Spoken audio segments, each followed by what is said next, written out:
On peut organiser n'importe quoi dans n'importe quel pays de l'Afrique. Ça ne fait pas du bruit. Il suffit que le Congo fasse quelque chose. Bon, tous les médias du monde en parlent. Mais c'est quoi ça comme histoire? Il y a des compatriotes qui s'énervent, qui disent mais pourquoi est-ce que quand les autres s'organisent, pourquoi est-ce que Kagame a fait 30 ans au pouvoir, ça ne dérange personne. On n'en parle pas. Museveni a fait combien d'années? Ça ne dérange personne. Pourquoi est-ce que, même s'il ne faut pas imiter les mauvais exemples, pourquoi est-ce que les questions du Congo intéressent le monde entier? On va en parler parce que j'avais un professeur quand j'étais à l'université ici, on avait fait un grand débat là-dessus. J'ai des éléments qu'il avait évoqués. Pourquoi le Congo intéresse le monde entier? On va y revenir, M. Jean-Pierre Mbelou. Alors je termine. Allez-y. Oui, je termine en disant la question de la Constitution peut être l'une des questions, mais ce n'est pas la question essentielle. La question essentielle, à mon avis, c'est la création des assises de refondation du pays. Nous avons fait allusion ici à la crédibilité, à la confiance. La crédibilité et la confiance entre Congolais, c'est perdu. Exact. Les assises de refondation peuvent recréer des espaces de confiance, recrédibiliser ce que les Congolais font ensemble, recréer la cohésion sociale et la cohésion nationale, ou en jeter les fondements. Donc, à mon avis, des lieux de réflexion devraient aller au-delà de la simple question de la Constitution, parce qu'elle n'est pas essentielle. Elle est secondaire par rapport à la fin de la guerre pour pouvoir récupérer nos terres, par rapport à la réinvention de l'humain congolais, par rapport à la refondation du pays sur des principes solides pouvant lui permettre demain d'avoir des individualités fortes dans les institutions fortes, capables d'organiser l'équité, la justice sociale, les lieux de vérité, de solidarité et de justice. Et ça, cela me paraît beaucoup plus important que de pouvoir réduire l'essentiel des préoccupations des Congolais aujourd'hui à la simple question du changement constitutionnel.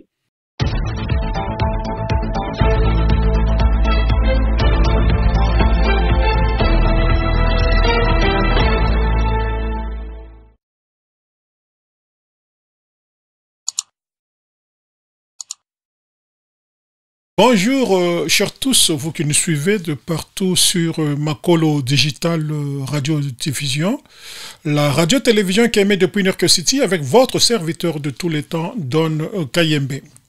Aujourd'hui, dans notre émission intitulée « Analyse et décryptage de l'actualité africaine, congolaise et d'ici à diaspora », nous parlerons encore une fois avec notre invité le changement ou la révision constitutionnelle.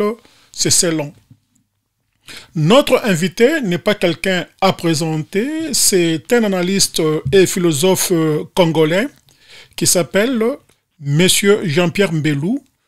Ce dernier est un habitué de cette radio-télévision. Bonjour, Monsieur Jean-Pierre Mbelou. Bonjour, Don Kayembe.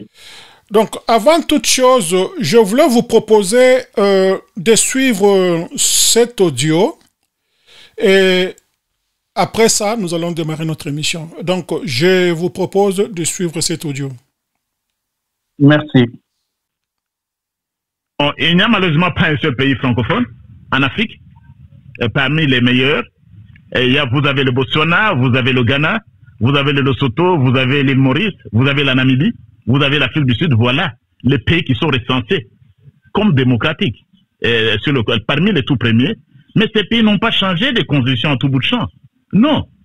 La constitution, c'est du sacré Le peuple s'est investi là-dedans. Vous imaginez que des femmes, des hommes, des millions en train de courir pour adopter une constitution. Voilà, et il faut la maintenir. Je reviens sur ce que je disais avant. Très souvent, et ça il faut informer peut-être le public, mais la constitution, ça ne se réduit pas au rapport entre le président de la République et le Parlement. J'ai dit la constitution, c'est un tout, il faut avoir une conception holistique, du préambule jusqu'à la fin. Tout ça, c'est la constitution, il ne faut pas disséquer. Vous prenez seulement le problème qui se pose au niveau de l'exécutif, on doit changer, on doit réformer. Et très souvent, parfois, ça me fait rire. Votre réaction? Et ça dépend de la date à laquelle cette vidéo-là a été mise en ligne. Hein. Oui. Les dernières informations, les derniers échanges avec le professeur Mbata prouve qu'il est d'accord que cette constitution-là puisse être révisée. Et il a à plusieurs reprises affirmé que quand il soutenait que la constitution congolaise était la meilleure, il ne disait pas au même moment qu'elle était éternelle. Non, non, ça c'est un autre point de vue. Il est clair, parce que la science n'est pas subjective, M. Jean-Pierre Mbelou. La science est objective. Oui. Il a parlé comme professeur et il a parlé, comme il s'est dit toujours, l'unique meilleur constitutionnaliste du pays. Il a donné les 3 exemples de pays démocratiques qui ne changent pas leur constitution à tout bout de champ et qu'il disait qu'il ne faudrait pas qu'il y ait une crise institutionnelle pour changer la constitution. Alors, donc, évidemment, c'est un audio qui date d'avant, le temps qu'il défendait encore Kabila. Donc là, il parle comme politique. Et pourtant, il se veut, chaque fois quand il va dans une émission, il ne cesse d'exhiber ce qu'on parle de lui, professeur, constitutionnaliste. Mais oui, pourquoi c'est flip-flop? Ouais, c'est là que je vous dis que c'est important de pouvoir situer cet audio dans le temps. Ces prises de position-là ne sont plus les siennes aujourd'hui. Maintenant, vous posez la question de la versatilité du professeur Mbata. Il serait peut-être mieux de lui poser la question pour qu'il aide à comprendre pourquoi, à ce moment-là, il trouvait que la Constitution était sacrée et qu'aujourd'hui, il affirme que cette Constitution, bien qu'étant meilleure, n'est pas éternelle, elle peut être retouchée. Donc, c'est cette versatilité qui est un peu dérangeante chez les politiciens congolais. Et à mon avis, elle serait aussi liée à leur approche de la politique. Qu'est-ce que les politiciens congolais entendent par le mot politique? Est-ce qu'ils estiment que c'est l'art de gérer la cité par les paroles échangées, par des actions menées ensemble dans la préservation de la différence, par des lois qui peuvent, à un certain moment, être revues et corrigées, eu égard au fait que la société change, ou ils ont une autre approche de la politique qui justifierait le fait qu'aujourd'hui, ils soutiennent une thèse et que demain, ils soutiennent une thèse différente et qu'ils puissent être capables, à un certain moment, de soutenir sur un temps assez long des thèses contradictoires. Donc, c'est cette difficulté-là que la classe politique congolaise aujourd'hui présente. Les jeunes communicateurs aujourd'hui font un travail merveilleux au Congo. Qu'est-ce qu'ils font? Ils vont sur Internet. Ils recourent aux nouvelles technologies de l'information et de la communication pour aller fouiner dans le passé, remettre au jour les interviews que les politiciens congolais ont tenues il y a 5, 6, 10 ou 15 ans, et ils essayent, les communicateurs, les jeunes communicateurs, ils essayent de comparer les propos tenus par les politiciens congolais sur un temps assez long, et ils relèvent ce que nous venons de souligner, cette versatilité-là, et beaucoup de contradictions.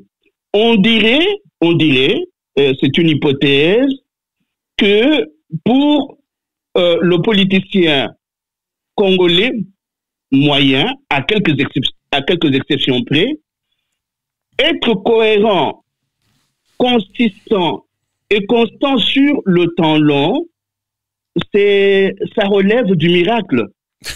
Nous faisons allusion au professeur Mbata, qui, heureusement, est en train de se rattraper.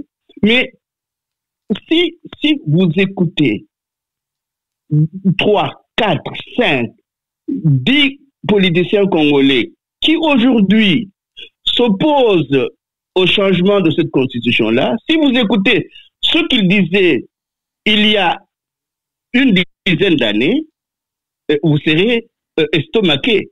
Donc, pourquoi cette permanente versatilité? Est-ce que les politiciens congolais s'engagent en politique pour servir la cité et le bien commun, pour être au service de leurs concitoyens, ou c'est simplement un engagement pour amuser la galerie, pour avoir accès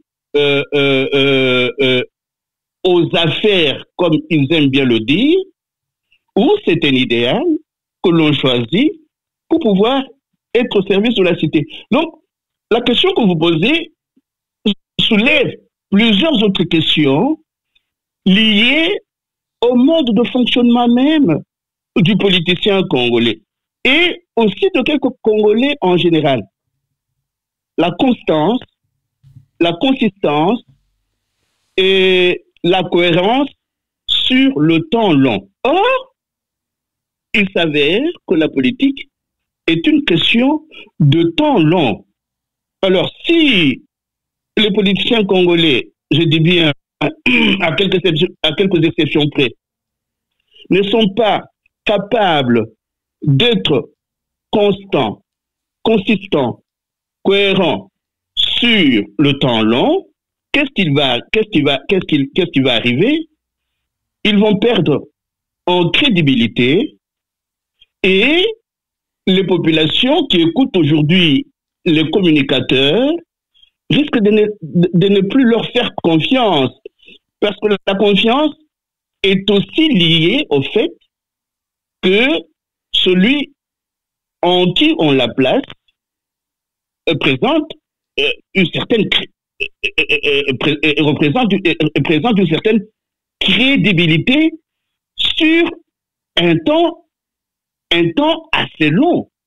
Donc on ne peut pas aujourd'hui faire confiance à quelqu'un parce qu'il a soutenu une thèse, demain il soutient l'antithèse de ce qu'a été sa thèse, après-demain il soutient l'antithèse de ce qu'a été son antithèse.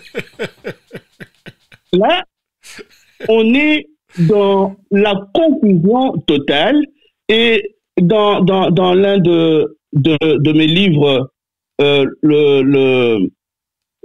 j'ai écrit Ingeta, dictionnaire citoyen pour l'insurrection des consciences.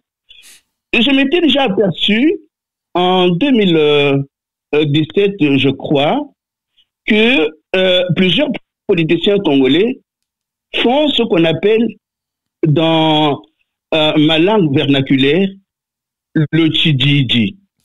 Et la politique, c'est-à-dire, c'est pour eux le tchidji. Le tchidji, c'est un jeu de cache-cache. Voilà. Un jeu de mensonges.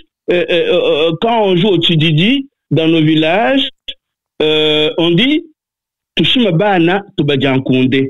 Donc, essayons de tromper, de mentir aux enfants pour que nous puissions leur bouffer leurs haricots. Donc, à ce moment-là, quand on pratique la politique comme le Tididi, on verse dans la ruse, dans le mensonge, dans le faux semblant, et on perd complètement de la crédibilité. Et on peut même, à force de pratiquer cette politique-là, tomber dans la crise de la représentation. Comment voulez-vous que les concitoyens se sentent représentés par leurs compatriotes, dits politiciens, mais qui ne sont pas capables de rester crédibles sur un temps assez long? Mais M. Jean-Pierre oui, je voudrais un peu épingler ici. Quand j'évoquais le cas des 7 versalités de professeur, il n'est pas le seul. Je veux seulement dans le cadre scientifique. C'est ça ma plus grande préoccupation. Ces gens, ils donnent cours dans les universités. Il n'y a pas que lui. Il y a aussi le professeur Bob Kabamba. En 2000, sur une radio au Congo, il a accepté clairement qu'il avait amené dans sa mallette le projet de constitution. Mais aujourd'hui, le même professeur Kabamba dit non, je n'avais pas amené donc, une matrice qui a été constituée par le député congolais. Vous ne sentez pas qu'il y a un problème sérieux quand on doit passer de la politique à la science comme professeur? C'est ça ma plus grande préoccupation avec vous, les gens qui ont des grands diplômes, M. Jean-Pierre Mbelou. Oui, mais c'est-à-dire, l'émission, l'interview a été faite sur la radio Top Congo, sur la télévision Top Congo en 2020. Il n'y a pas très longtemps. Oui. Mais là, vous soulignez une question très importante. Est-ce que avoir les diplômes d'université, est-ce que être les professeurs d'université est une garantie d'honnêteté intellectuelle? Une bonne question. Vous voyez la question que vous soulevez. Est-ce que avoir des grands diplômes, est-ce que être professeur d'université, est-ce que cela suffit pour que l'on puisse être honnête intellectuellement, scientifiquement, et même dans l'engagement politique que peut exiger la vie quotidienne? Donc, il peut y avoir un hiatus entre, d'une part, le fait d'avoir des gros diplômes, et d'autre part, l'engagement politique qui exige en certains moments un minimum d'honnêteté intellectuelle, beaucoup de patriotisme et beaucoup de civisme. Bon, vous remettez en question le fait que être professeur d'université, avoir des grands diplômes, ne puisse être suffisant pour pouvoir être honnête intellectuellement et être capable de rester sur cette ligne que j'évoquais, la ligne de la cohérence, de la constance et de la consistance nécessaire à la crédibilité que l'on crée chez les populations que l'on peut représenter en certains moments ou les populations auxquelles l'on s'adresse. Donc, c'est une remise en question qui ne doit pas être généralisée. Et il y a encore au Congo et à travers le monde beaucoup de professeurs d'université honnêtes intellectuellement, honnêtes dans leur engagement en dehors de l'université, et cela n'empêche que la question que vous posez puisse demeurer. Donc, la crise ici, c'est que quand on est scientifique, on dit autre chose. Une fois qu'on est dans la mangeoire, le discours change. Est-ce que vous sentez que quand ces derniers entrera dans l'auditoire, quand il sera au micro pour parler à la population. Puisqu'à un certain moment, tout le monde commençait à parler de Mbata comme un savant congolais. Mais maintenant, un savant qui fait des flip-flops, où est cette ingéniosité, M. Jean-Pierre Mbelou? Ah oui, mais moi, je ne remets pas en question le fait que André Mbata est un grand professeur de l'université et que, pour l'avoir connu encore trop jeune, c'est un monsieur très intelligent. Et vous savez que nous avons pratiquement étudié dans un même petit séminaire. Mbata m'a bouffonné, comme on disait quand on était enfant au petit séminaire. Nous sommes arrivés au petit séminaire de Kaboué en 2e. André Mbata et beaucoup d'autres amis étaient déjà en 4e. C'est une personne que je connais de plus près, dont j'admire la grande intelligence. Et depuis le petit séminaire jusqu'au moment où il est devenu professeur, et il a toujours fait montre de sa grande intelligence. Mais maintenant, c'est une déception. La question. Allez-y. La question que vous posez, qui est liée à la versatilité, lui l'a récupéré à sa manière vers les derniers mois ici, et quand le débat sur la Constitution a rebondi. Sa thèse, c'est que quand il soutenait que cette Constitution-là était la meilleure, il ne disait pas qu'elle était éternelle. Maintenant que vous trouviez que cette versatilité peut être préjudiciable au fait qu'on soit à la fois professeur d'université et politicien, mais vous soulevez, comme je vous l'ai dit, une question sérieuse et liée à la cohérence, tout simplement. Mais cela dit, personnellement, je ne remettrai pas en question le fait que c'est une tête très bien faite. Je ne remettrai pas cela en question.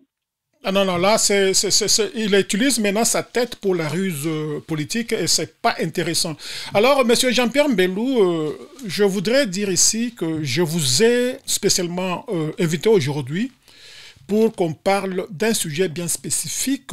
J'ai lu sur votre website qu'on appelle Ingeta, vous avez donné trop du temps pour épulcher, pour analyser de fond en comble une vidéo de l'ancien président Joseph Kabila Kabange qui s'approprie de la paternité de cette constitution aujourd'hui qui fait débat sur la toile et dans la communauté congolaise. Qu'est-ce qui a fait que vous puissiez vous donner, prendre assez du temps de votre charge pour pénétrer dans cet audio et les disséquer et amener ce que vous avez mis sur votre website, M. Jean-Pierre Mbelou? Je m'excuse de vous dire que je n'ai pas mis beaucoup de temps. Non, ce sont des questions que j'étudie depuis très très longtemps. Si vous allez sur notre site et que vous tapez la Constitution congolaise ou Joseph Kabila, vous allez avoir des dizaines et des dizaines d'articles. C'est une question sur laquelle je me suis penché il y a très très longtemps. Et n'oubliez pas qu'en 2018, j'ai publié un petit livre intitulé Demain après Kabila. Donc, la question Kabila, je l'ai beaucoup travaillé. Et donc, cet article-là est une reprise de beaucoup d'autres articles, mais en résumé. Donc, un écueil. Pourquoi est-ce que je me suis penché sur ça? Oui. D'abord parce que les compatriotes oublient trop rapidement. Et on dirait que nous souffrons au Congo de la maladie d'une maladie qui s'appellerait l'amnésie. Nous oublions très, très rapidement.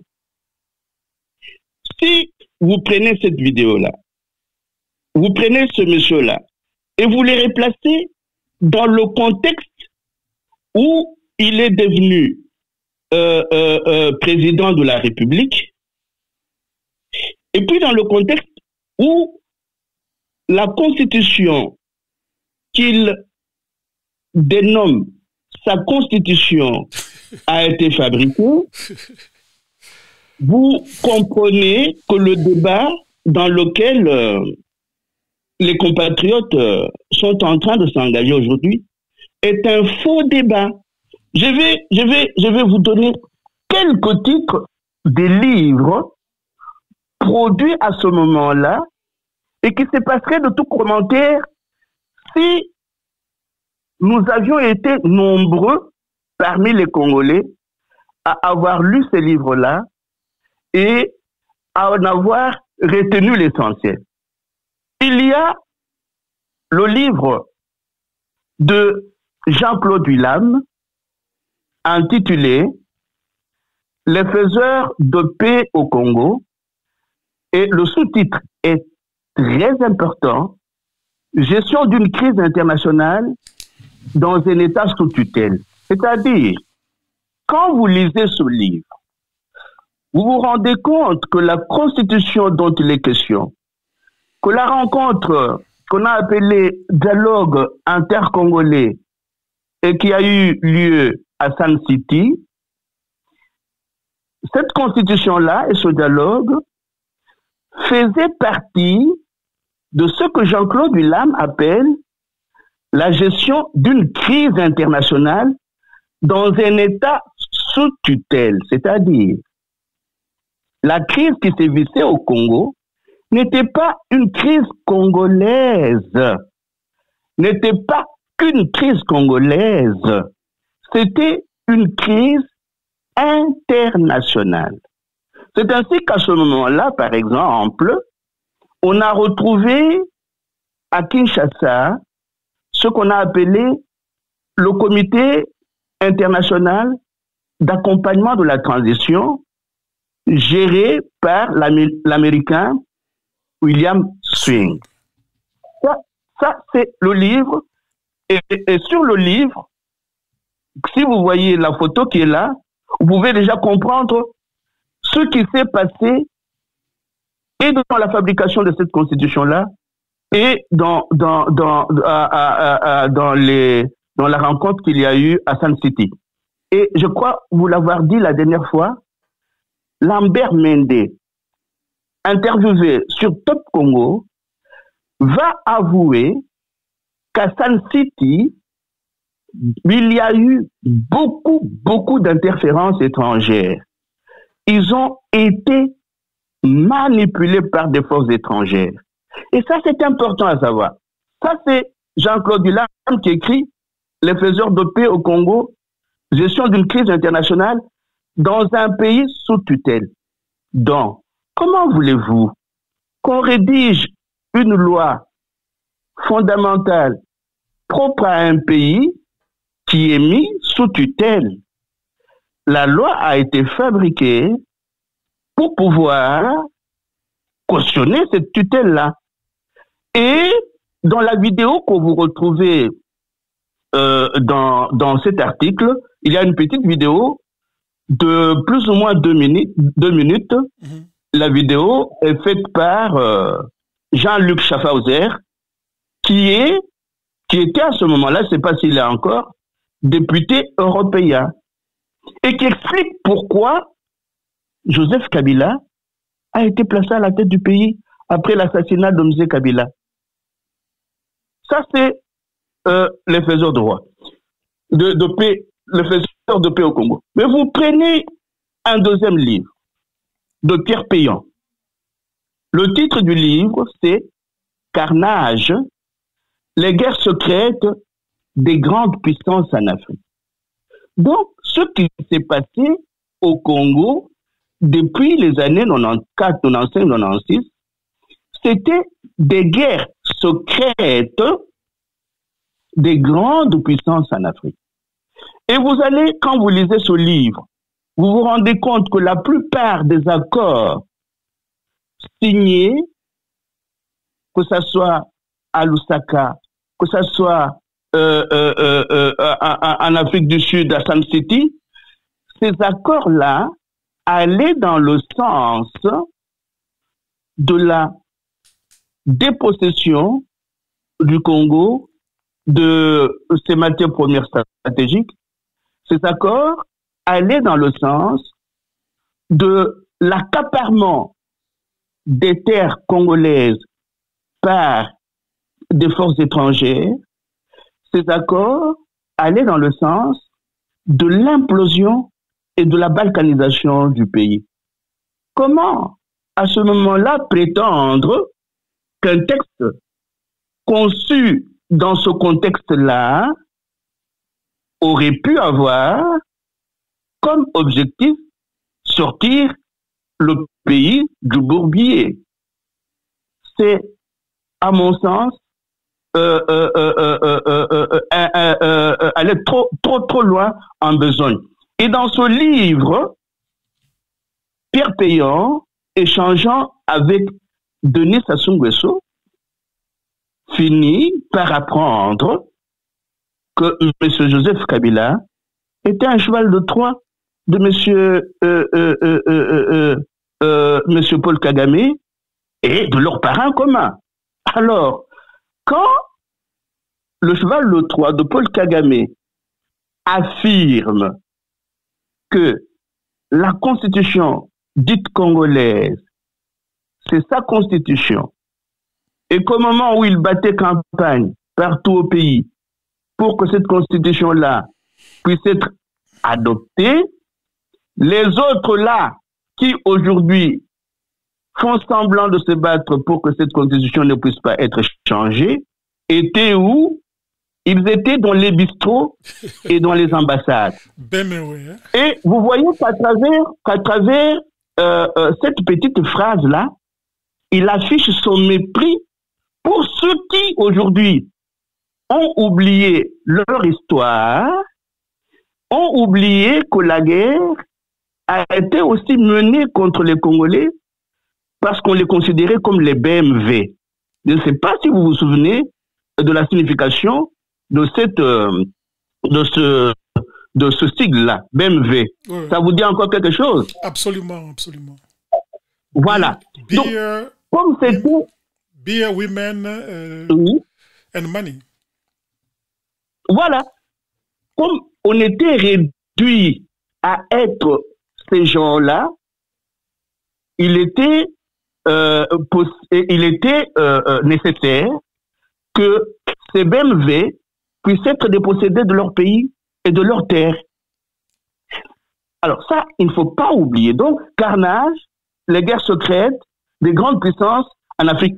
Et quand vous lisez Carnage, vous voyez comment il y a eu des interférences dans l'organisation de la signature de plusieurs accords. Même à Sun City, c'est clairement dit.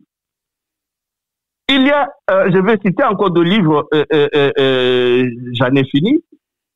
Il y a en 2010, encore une fois, le livre de Colette Brackman, qui est intitulé « Les nouveaux prédateurs. Politique de puissance en Afrique centrale ». Colette Brackman fait, entre autres, un commentaire du rapport Kassem, publié en 2002. Et parmi beaucoup de seigneurs de guerre qui ont participé à la rencontre de Sun City, parmi eux, on retrouve ceux qui sont cités dans ce rapport-là comme étant des prédateurs, comme appartenant à un réseau de prédation.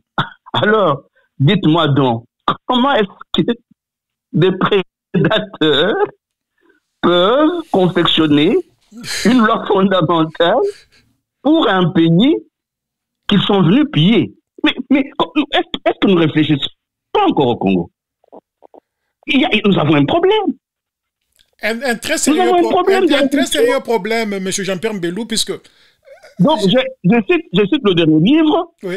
C'est le livre de Florence Hartmann. Florence Hartmann a écrit ce livre en 2007. Elle a été porte-parole de Carla Del Ponte au tribunal pénal international pour le Rwanda. Et le titre du livre, c'est Paix et châtiment, les guerres secrètes de la politique et de la justice internationale. Donc, les sous-titres de ces livres que je viens de vous citer décrivent en filigrane le contexte dans lequel ce monsieur qui parle dans cette vidéo-là a été élevé au niveau de la présidence au Congo-Kinshasa. Ces livres disent en filigrane qui ont été les acteurs majeurs de ce qui s'est passé dans notre pays. Et ces acteurs majeurs ne pouvaient pas permettre qu'on confectionne un texte pouvant émanciper les Congolais de la tutelle sous laquelle ils voyaient. Voilà pourquoi nous, dès le départ, nous avions rejeté cette constitution-là. Nous étions en permanence au contact des personnes, des textes qui nous aidaient à comprendre ce qui se jouait dans notre pays. Hein, je vous ai dit la dernière fois que nos amis et moi-même, nous appelions ce texte-là une feuille de chou parce que il était à nos yeux une charte pour l'infiltration et l'occupation du Congo. Ce que nous déplorons aujourd'hui, c'est aussi le produit de l'infiltration et de l'occupation du Congo qui a été favorisé, entre autres, par le dialogue intercongolais de Sun City, mais aussi par les mécanismes de mixage, brassage et réinsertion qui nous ont permis d'avoir, par exemple, M. Tanganda comme général. Et quand M. Tanganda est arrivé à la Cour pénale internationale, il a décliné son identité comme étant une identité rwandaise. Donc, dès que nous ignorons ce contexte-là, nous ne comprendrons jamais pourquoi Joseph Kabila dit de cette constitution-là que c'est sa constitution et que pendant qu'il se battait pour pouvoir la défendre, les autres là qui ont oublié étaient dans les bistrots et dans les ambassades. Et il y a eu dans mon texte une allusion que j'ai faite à l'intervention de Dieudonné Ouamou sur à la télévision de Pichibanda. Dieudonné Ouamou, qu'est-ce qu'il dit? Quand on calcule le nombre de Congolais qui peuvent avoir participé à ce qu'on a appelé le référendum pour l'acceptation, pour le oui à cette constitution-là, le nombre était très, très, très, très minime. Et il n'était pas représentatif de la majorité des Congolais. Donc, analyser le contexte historique, comprendre le contexte historique, en identifier les acteurs majeurs, en identifier les acteurs apparents, en connaître les jeux et les enjeux géopolitiques, géostratégiques et géoéconomiques, devrait pousser la majorité de compatriotes à pouvoir rejeter ce texte-là, à ne plus même en parler. C'est un texte à jeter dans les toilettes pour pouvoir penser à rédiger un autre texte, peut-être pouvant mieux aider les Congolais à avoir une loi fondamentale digne de ce nom. Oui, mais M. Jean-Pierre Mbelou, il faut qu'on se le dise. Dans toutes ces négociations, que ce soit à Addis Abeba, que ce soit à Lusaka, que ce soit à Gaborone, au Botswana, et en Afrique du Sud, San Siri, la personne ou l'individu de Kabila n'a pas été là. Nous avions plutôt les gens qu'on a encore une fois parlé dès le début, les grands professeurs, les grands connaisseurs, la crème intellectuelle congolaise qui était là, qui a sanctionné que cette feuille de chou soit adoptée, acceptée. Et vous vous rendez compte, en 2006, si je ne m'abuse pas, ou bien 2005, lors de ces de référendum au Katanga, la personne, paix à son âme, Gabriel Kyungwa-Kumwanza et Moïse Katumbi ont crié haut et fort qu'ils vont faire voter cette constitution à 150% au Katanga, et c'est fut fait. Oui, mais la présence physique ne signifie rien.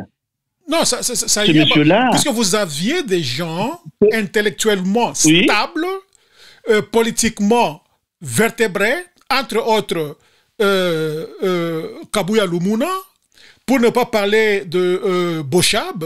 Nous avions papa Étienne Tshisekedi qui était là, un docteur en droit, le premier d'entre les Congolais d'ailleurs.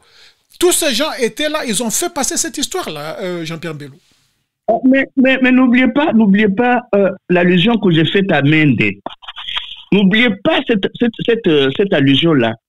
Mende a avoué sur Top Congo qu'ils ont subi beaucoup de pression.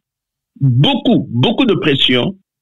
Parce que, donc, si vous oubliez le fait que cette guerre menée contre le Congo est une guerre de basse intensité que lui a mené l'impérialisme intelligent, vous risquez de ne plus comprendre le reste.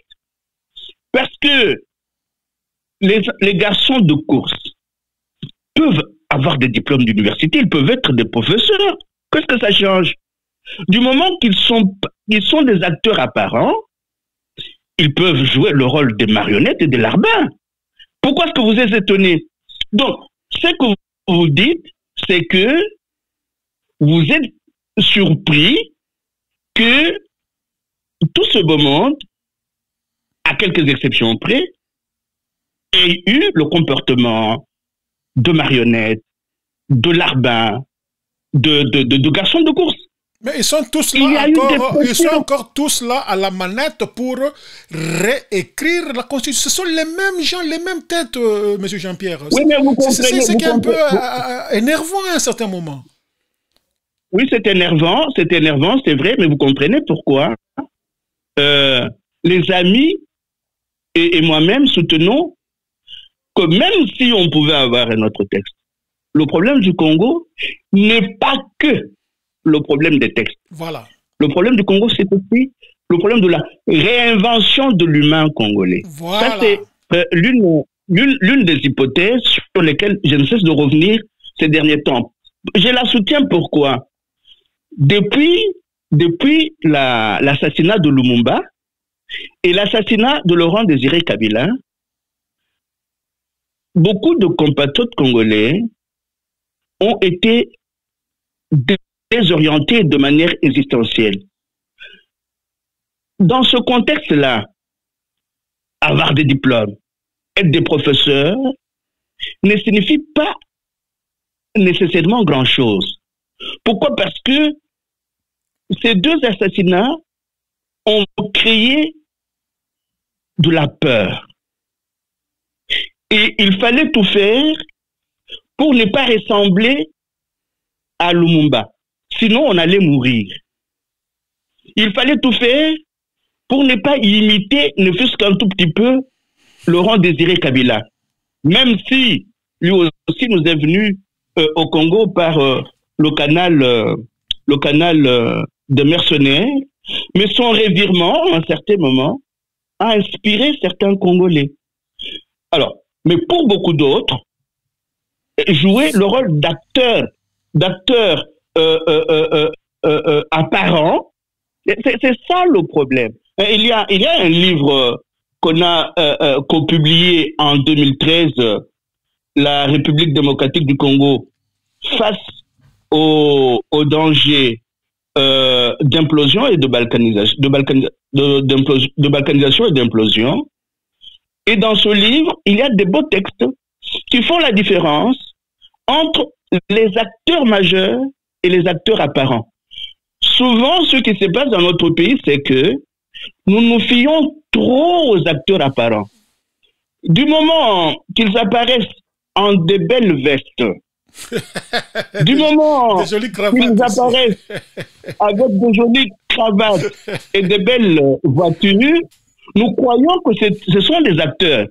Or, depuis l'indépendance du Congo, nous souffrons d'une tare.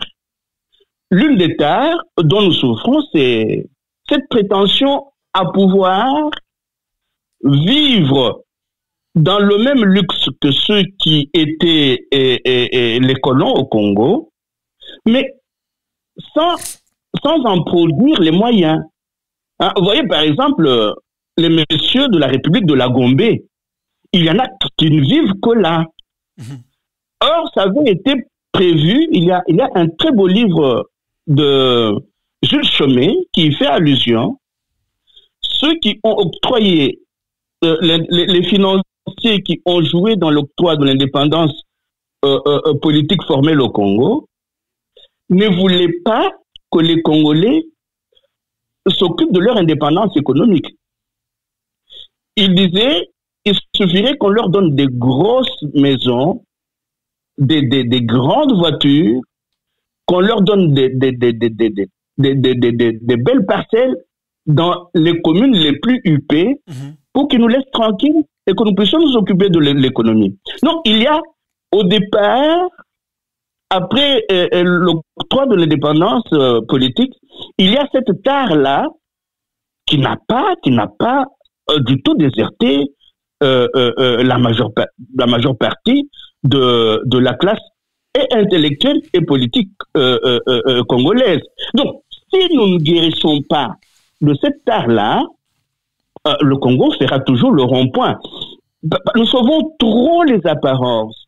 Nous jouons trop aux acteurs apparents et nous refusons de nous assumer comme acteurs majeurs.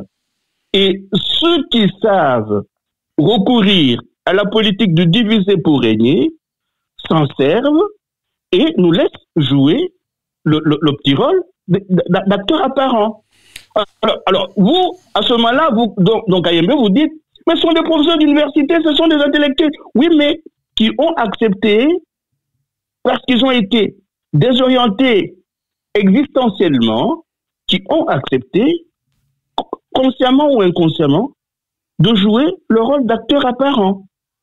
Donc, il y a les coulisses de l'histoire qui exercent une influence terrible sur eux, à tel point qu'ils ne peuvent jurer que par leurs parents, qui sont les véritables acteurs majeurs.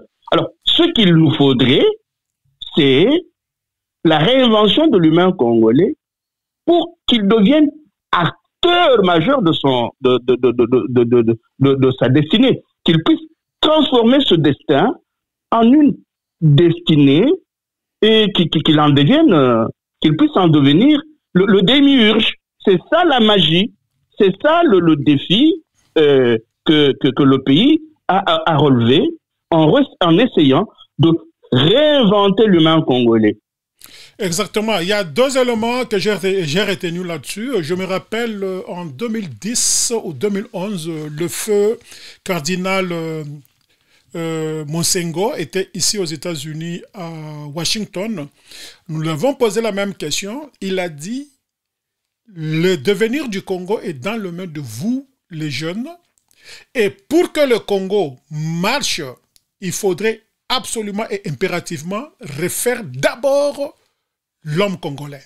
C'est lui qui a un problème. Absolument. Et puis, en deuxième lieu, j'étais dans une conférence où quelqu'un a évoqué un problème du Congo, que le Congo a tout commencé dans le faux. C'est comme un mariage. Quand vous commencez un mariage, l'homme et la femme ou les deux fiancés se mentent mutuellement. Et attendez-vous que ce mariage ne puisse pas être un mariage stable. Donc le Congo a commencé le Congo a commencé dans le mensonge avec les colons belges qui mentaient toujours, et les Congolais qui mentaient aussi pour se dissimuler contre la souffrance. Donc c'est-à-dire tout est faux, tout a été commencé par faux et ça continue dans la fausseté. Et c'est comme ça qu'aujourd'hui, les mêmes garçons de course que nous appelons des professeurs d'université, ils sont encore au front. Et ils veulent, être encore les initiateurs de cette nouvelle constitution que les Congolais veulent de tout leur cœur. Donc moi, je pense qu'il faudrait commencer par là. Vous avez totalement raison, M. Jean-Pierre Mbelou, que l'homme congolais doit être réformaté. Donc c'est-à-dire tous ces gens identifiés comme problèmes du Congo qui ont été manipulés d'une manière ou d'une autre, qui ne puissent pas être acteurs cette fois-ci dans ce que le Congo cherche à faire. Alors là, nous avançons, M. Jean-Pierre Mbelou, pour revenir à la vidéo de Joseph Kabila Kabange. Il a dit, comme vous l'avez souligné, que quand lui faisait la campagne, l'Église catholique s'était insurgée contre cette démarche-là. Et c'est cette même Église catholique aujourd'hui avec Cardinal Ambongo, avec Monseigneur Cholet, et peut-être d'une manière ou d'une autre avec la Senko, qui sont en train encore de se planter sur la route de changement de cette constitution. Ils ont refusé cette constitution, la constitution est passée malgré eux, et aujourd'hui on veut changer la constitution. C'est encore les mêmes gens qui ne veulent pas que cette constitution soit touchée. Est-ce une affaire de l'Église ou une affaire des ministres des dieux qu'ils sont, comme individus? Il y a aussi un problème d'histoire. L'Église catholique a joué un rôle très important dans l'histoire de l'indépendance du Congo. Vous savez que le cardinal Malula, je crois aussi, Joseph Iléo et Ngalula Mpanangila ont fait partie du groupe de réflexion qui a produit le manifeste de la conscience africaine. N'eût été, entre autres, le travail mené intellectuellement par le groupe de la conscience du manifeste de la conscience africaine, l'indépendance aurait pu être retardée. Il y a eu ce manifeste-là, n'oublions pas qu'il y avait aussi le manifeste de Labako qui abondait à peu près dans le même sens. Mais ici, les jeunes qui se sont retrouvés autour du cardinal Malula à ce moment-là, c'était des jeunes chrétiens catholiques. Quand vous lisez le livre que j'ai cité, celui de Jean-Claude Hulam, Les faiseurs de paix au Congo, gestion d'une crise internationale dans un État sous tutelle, vous allez remarquer que quand Monseigneur Monsengo était responsable de la SENCO, il avait des informations qui le poussaient à rejeter tout le travail qui avait été fait autour de Sun City. Et il y a des extraits dans ce livre. À son avis, ce travail-là était fait au profit des étrangers. Donc à ce moment-là, quand il rejetait, quand la SENCO et l'Église rejetaient cette constitution-là, c'est entre autres eu égard aux informations dont il disposait et à cette audace que Monseigneur Monsengo avait à ce moment-là de pouvoir dire ces textes, toutes ces démarches sont boutiquées ailleurs, nous n'allons pas nous engager là-dedans. Le cardinal Etchaou s'était engagé sur la même voie. Il aurait été, à mon avis, souhaitable que le travail que la SENCO fait aujourd'hui ait ces références historiques-là. Vous n'avez pas cité Ambongo. Est-ce qu'Ambongo, il fait puisque les autres l'ont fait?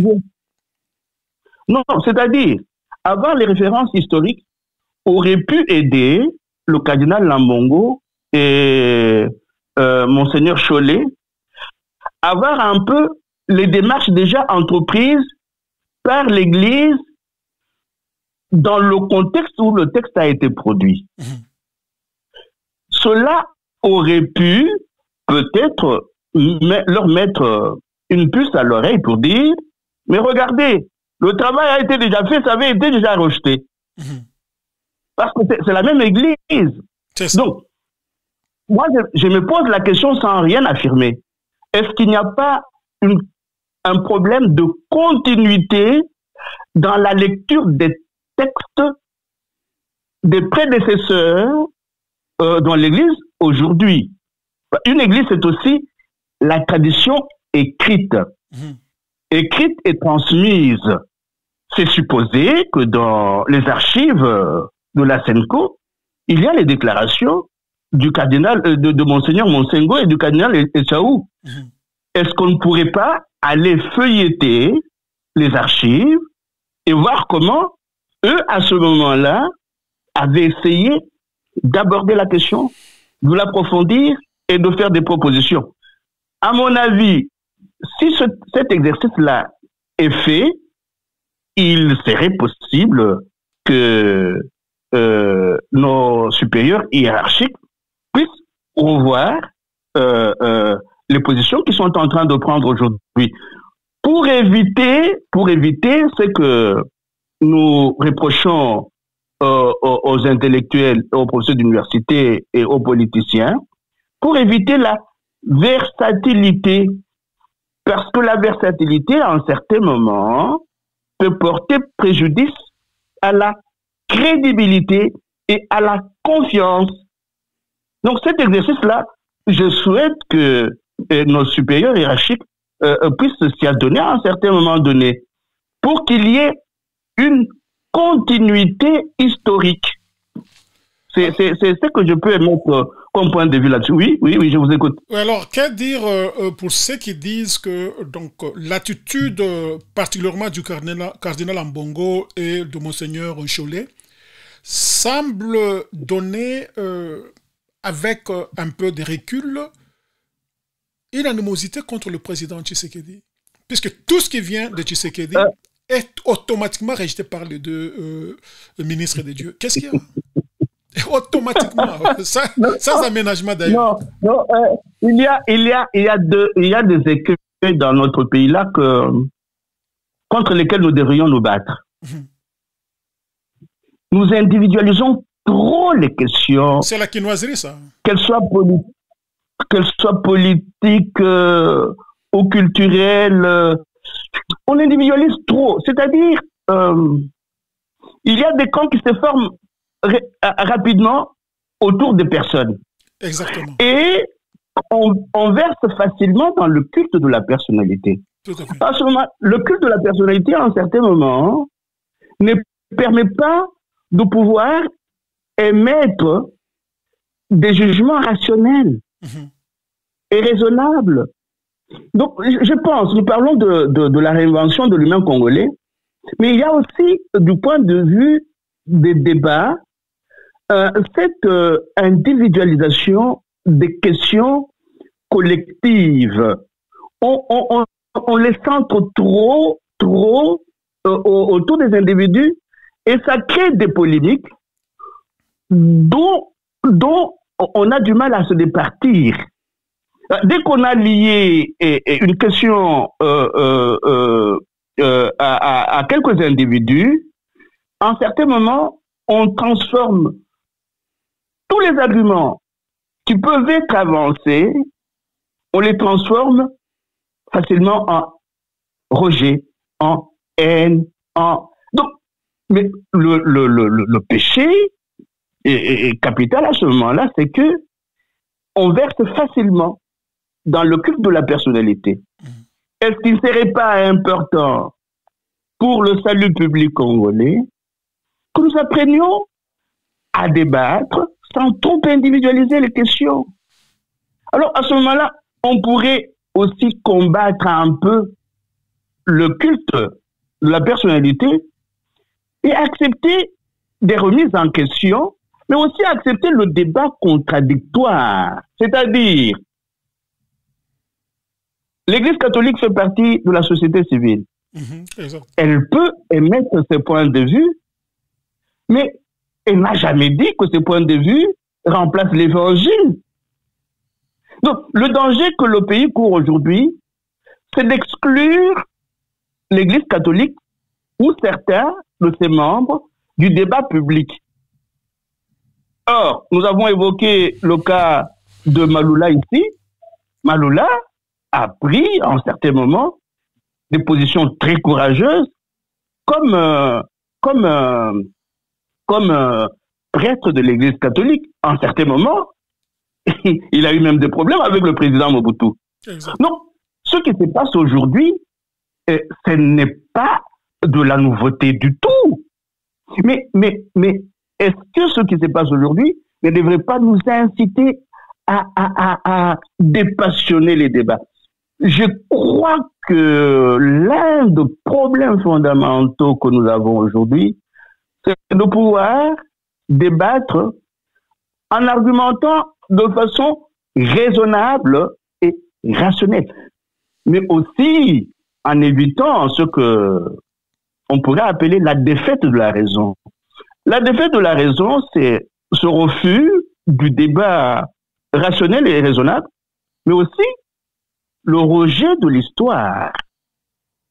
Conjuguons ensemble débat rationnel raisonnable, contexte historique, mémoire vivante, dépassionnons les débats de façon qui ne soit pas toujours individualisés.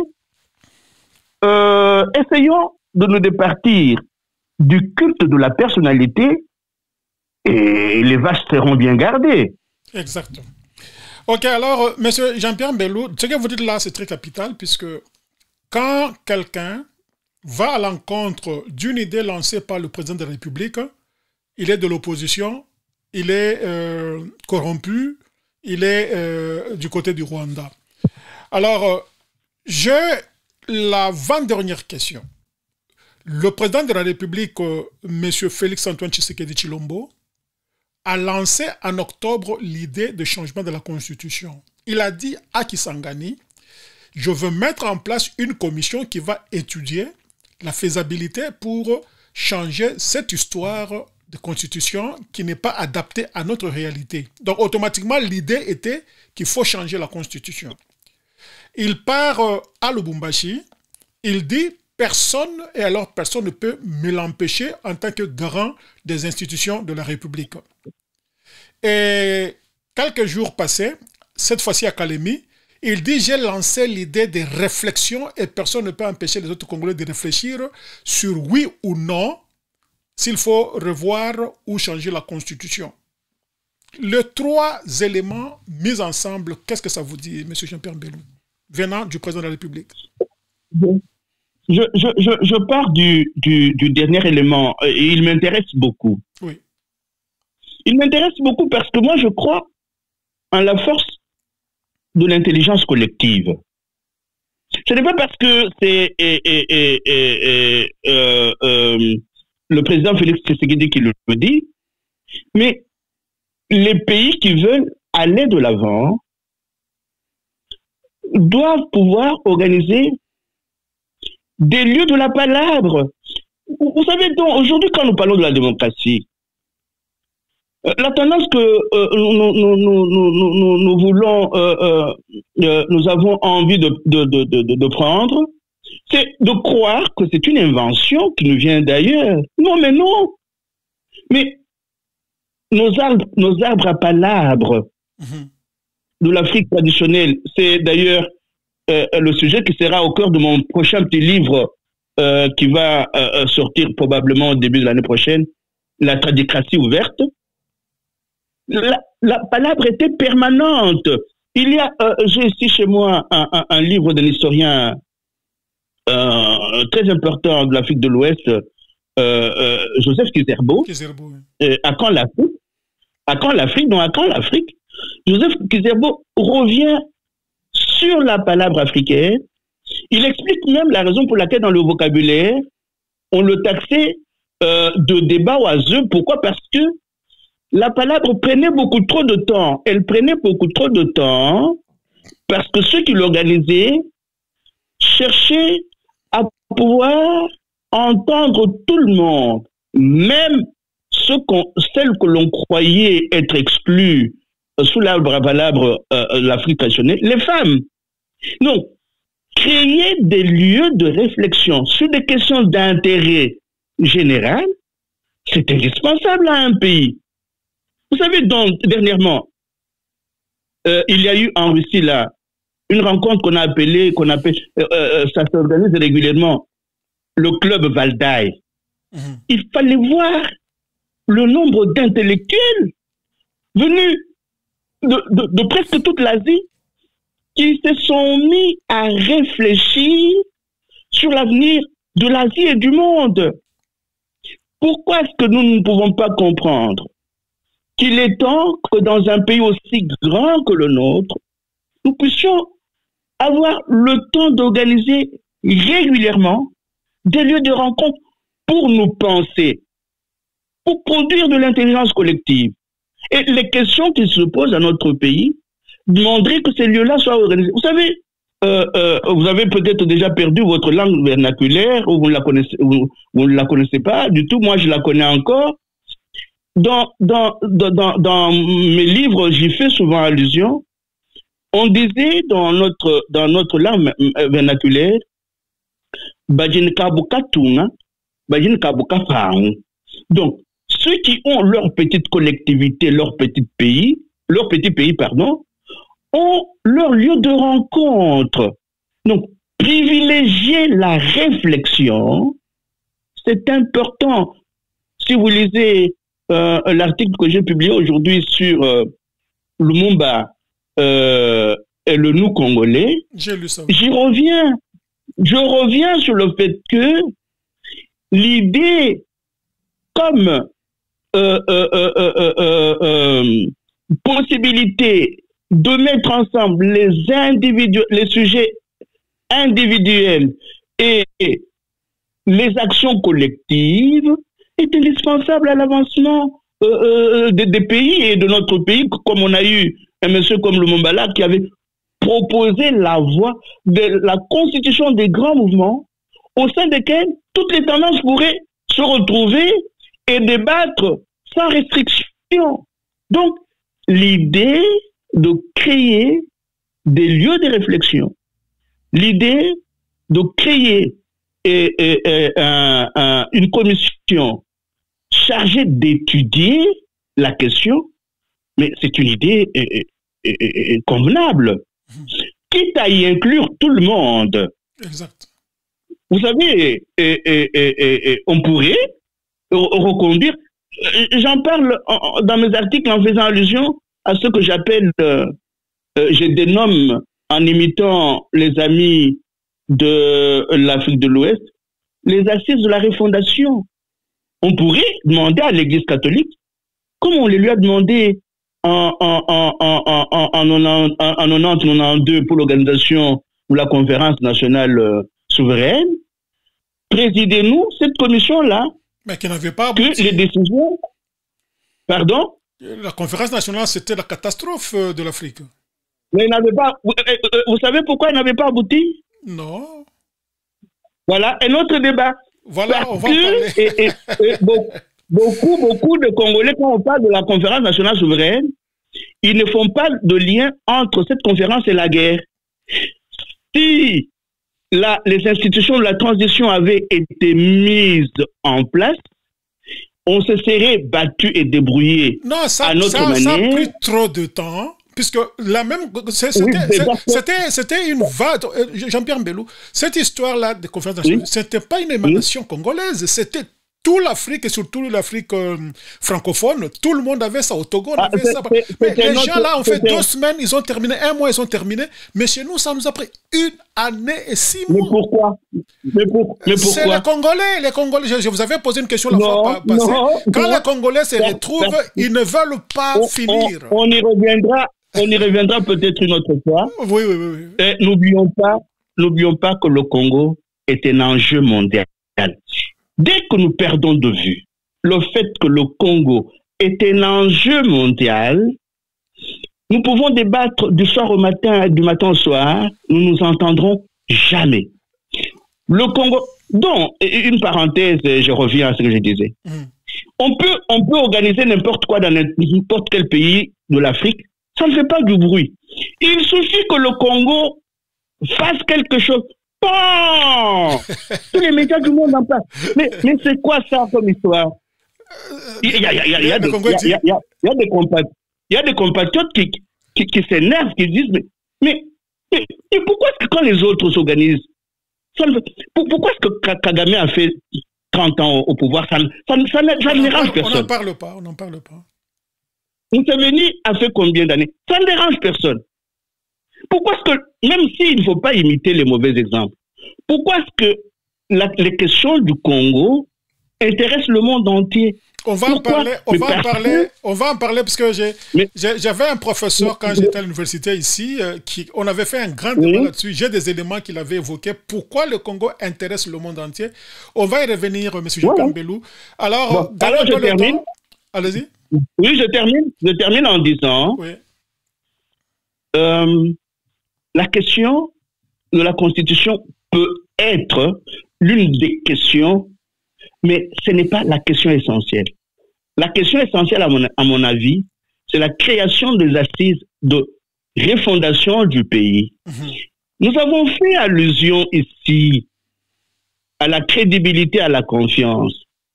La crédibilité et la confiance entre Congolais, c'est perdu. Exact. Les assises de refondation peuvent recréer des espaces de confiance, recrédibiliser ce que les Congolais font ensemble, recréer la cohésion sociale et la cohésion nationale, ou en jeter les fondements. Donc, à mon avis, des lieux de réflexion devraient aller au-delà de la simple question de la Constitution, parce qu'elle n'est pas essentielle. Elle est secondaire par rapport à la fin de la guerre pour pouvoir récupérer nos terres, par rapport à la réinvention de l'humain congolais, par rapport à la refondation du pays sur des principes solides pouvant lui permettre demain d'avoir des individualités fortes dans les institutions fortes, capables d'organiser l'équité, la justice sociale, les lieux de vérité, de solidarité et de justice. Et ça, cela me paraît beaucoup plus important que de pouvoir réduire l'essentiel des préoccupations des Congolais aujourd'hui à la simple question du changement constitutionnel. Exact. Merci beaucoup, M. Jean-Pierre Mbelou. Quand on parle de la Constitution, on voit aussi le Congo lui-même perdurer et vivre dans la paix. Alors ici, je voulais parler d'un élément où vous êtes directement concerné aussi. C'est la situation aujourd'hui qui déséquilibre les institutions. Attaque contre le chef de l'État. Et quand je parle de chef de l'État, je parle des chefs de l'État honoraires. L'exemple juste à côté de nous, c'est-à-dire en Zambie, il y a eu un problème et chaque chef d'État qui venait, il se battait contre son prédécesseur. Et comme conséquence, la Zambie a reculé de grands pas en arrière économiquement. Ce n'est plus un pays à envier. J'y avais travaillé pendant plus de 10 ans et c'était un pays où vraiment nous étions très heureux. Mais aujourd'hui, on me dit aussi qu'en Zambie, il y a eu un moment où les fonctionnaires de l'État connaissaient des arriérés de paiement. À cause de cette histoire, au lieu de s'occuper du pays, les chefs de l'État s'occuper du chef de l'État antérieur pour les malmener. Et quand vous, au Congo aujourd'hui, tout est focalisé sur l'ancien chef de l'État Kabila qui a fait son temps, bon gré mal gré, on connaît dans les conditions dans lesquelles il a évolué, mais pourquoi aujourd'hui nous avons encore à tout arrêter et braquer les projecteurs sur cet individu? Est-ce que vous ne voyez pas que c'est une distraction au lieu d'aller de l'avant pour le développement de ce pays-là, M. Jean-Pierre Mbello? Donc là, il faudrait faire très attention. Exact. Il faudrait faire très attention. Donc, nous venons de dire que le Congo est un enjeu mondial. Et pour pouvoir déstructurer le Congo, le mercenariat fonctionne à temps plein. Je vous ai dit que j'ai écrit un petit livre intitulé Demain après Kabila. Comparaison n'est pas raison. Quand vous relisez mon petit livre, mon petit article auquel vous avez fait allusion, vous avez dans cet article la vidéo de Moi Mukena qui dit comment M. Joseph Kabila a acquis son identité katangaise. Là, il y a un problème. Pourquoi passer par ces mécanismes-là pour acquérir une identité qui n'était pas la sienne? Qu'est-ce que vous voulez en faire aujourd'hui? C'est passé. C'est passé, mon frère. Non, mais c'est faux. C'est faux. C'est faux. Ce n'est pas passé. Il n'est plus là. Ce n'est pas passé. Non, c'est faux. Ce n'est pas passé. Pourquoi? Je vous ai dit que dans Carnage, les guerres secrètes des grandes puissances en Afrique, Sassou Nguesso, se confiant à Pierre Péan, lui révèle que ce monsieur fait semblant de ne pas parler avec Kagame pendant la journée, mais pendant la nuit, ils sont ensemble. Comment voulez-vous me convaincre que la guerre par procuration menée contre par Kagame contre le Congo étant en cours, nous fassions de son cheval de Troie une question du passé? Il y a un problème donc. Ce n'est pas un problème du passé. Qu'est-ce qu'il faut faire pour qu'on en finisse et qu'on va de l'avant? Qu'est-ce qu'il faut faire?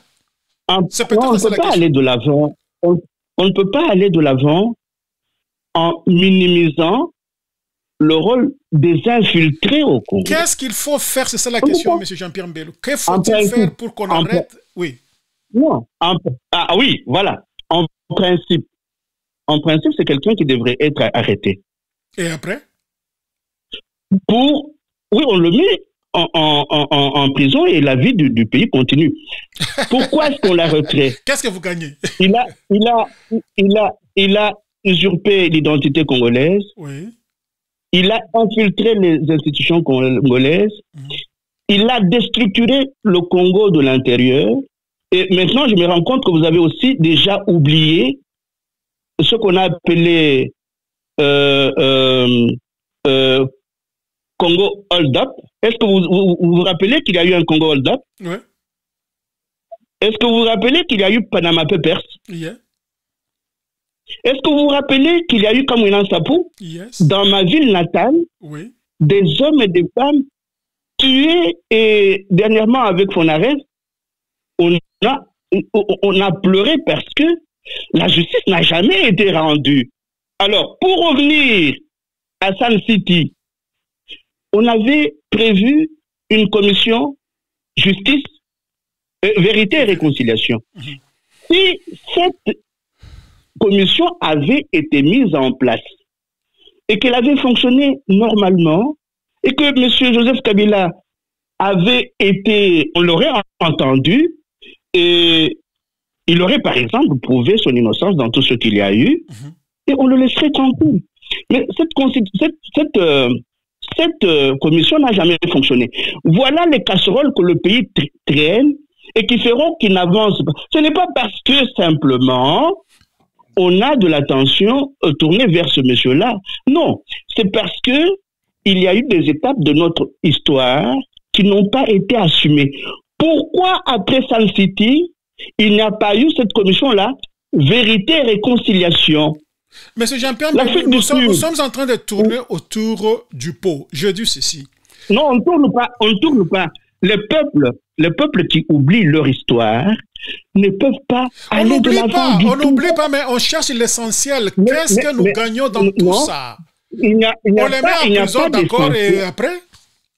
Il n'y a pas, on récupère par exemple ce qu'il a pris au pays. Mais ça se trouve au pays. La plupart de ceux qu'il a pris, ça se trouve au pays. Nous avons vraiment les fermes qui sont... Mais pas du tout.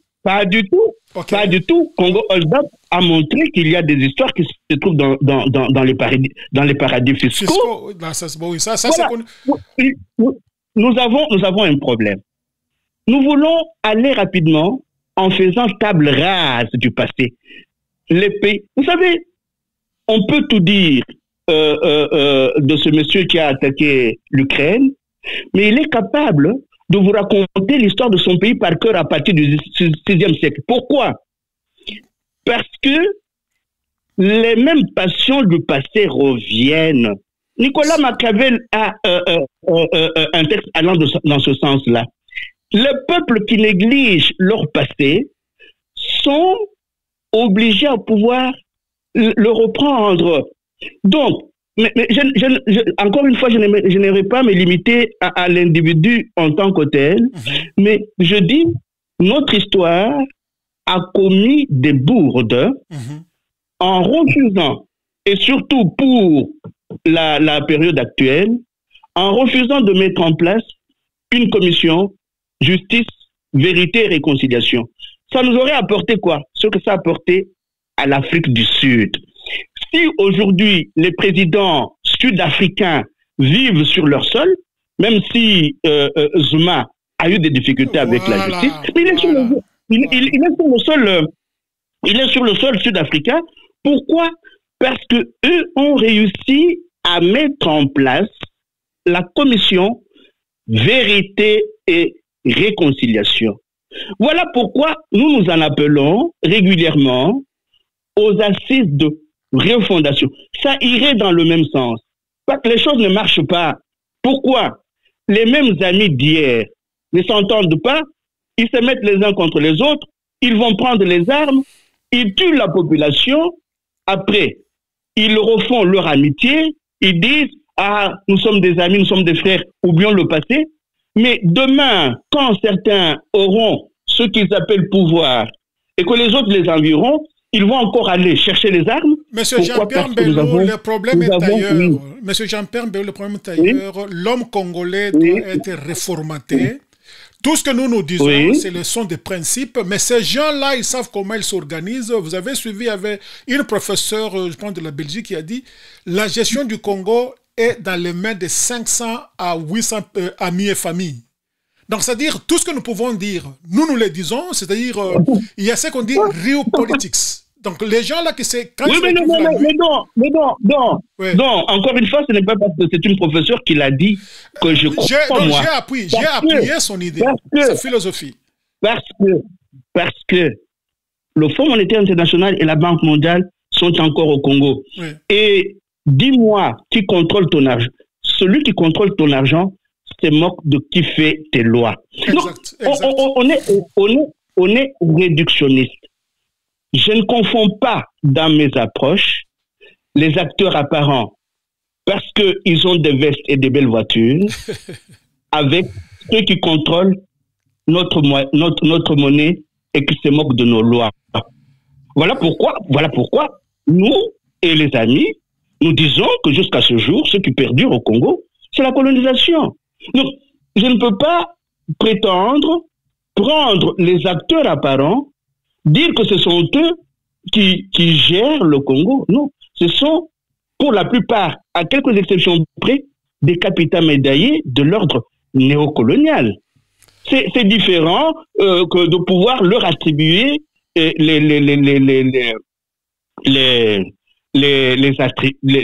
responsabilités qui ne sont pas les leurs.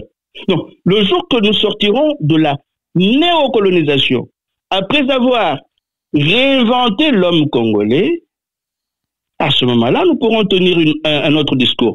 Mais cela ne nous empêche pas de pouvoir examiner notre marche et de dire, si peut-être on avait mis en place la commission Vérité et Réconciliation, le Congo serait reparti sur de nouvelles bases. Mais elle a été exclue des institutions d'accompagnement de ce qu'on a appelé la démocratie, parce que elle pouvait, cette commission-là, sortir les cadavres des placards. Exact. Ok, alors, monsieur Jean-Pierre Mbelou, je crois que nous avons décortiqué l'essentiel. Donc, j'ai évité qu'on parle des articles qu'on maîtrise mal, que les gens sont en train d'interpréter dans tous les sens. J'ai voulu qu'on parle de faits qui font que le Congo doit marcher, des faits qui font que nous devons vraiment réfléchir et aller de l'avant, que chercher à créer l'ombriglio constitutionnel. Nous allons encore revenir à vous, M. Jean-Pierre, très prochainement d'ailleurs, puisqu'il faudrait qu'on parle, qu'on essaie un peu d'éduquer les gens. Puisque quand vous parlez de réformater et de former l'homme congolais, c'est un travail de longue haleine. Ça ne se fait pas du jour au lendemain, puisque le changement de mentalité, ce n'est pas une histoire où vous pouvez mettre devant un micro demain et le lendemain, ça change. Donc nous devons parler, pour utiliser votre terme, parler, parler et parler encore. Peut-être que nous allons essayer de convaincre certains de nos amis. Alors, avant de terminer, M. Jean-Pierre Mbelou, est-ce que vous avez un mot de la fin à ces gens-là qui nous suivent, et surtout les Congolais, qui pensent qu'il y a des gens qui doivent raisonner à leur place, qui doivent décider à leur place pour que ce Congo soit un Congo meilleur? 2 minutes, s'il vous plaît. Ah, mais, je vous disais que dans ma langue vernaculaire maternelle, un adage dit Badin Kabuka Tunga, Badin Kabuka Pang. Nous autonomiser, c'est apprendre à partir des lieux de nos vies à nous organiser pour résoudre nos problèmes. Nous n'avons pas de démiurge qui devrait le faire à notre place.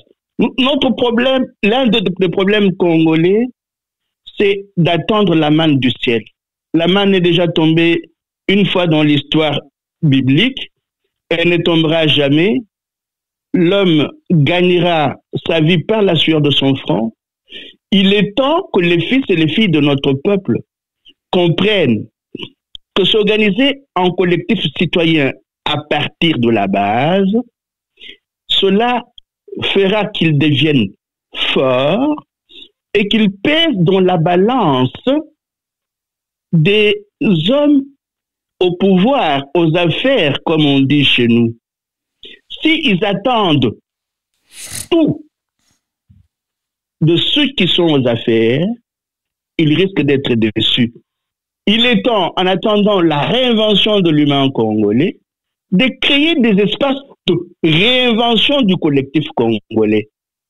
Que travaillons ensemble, intelligemment, dans le respect mutuel, en organisant ces lieux pour qu'ils deviennent des lieux où nous produisons ensemble l'intelligence collective qui nous transforme nous-mêmes, qui transforme nos milieux, qui nous donne les moyens de notre politique à partir de la base. Alors, au lieu d'attendre que la manne nous tombe de Kinshasa, la manne tombera à partir de la pyramide renversée.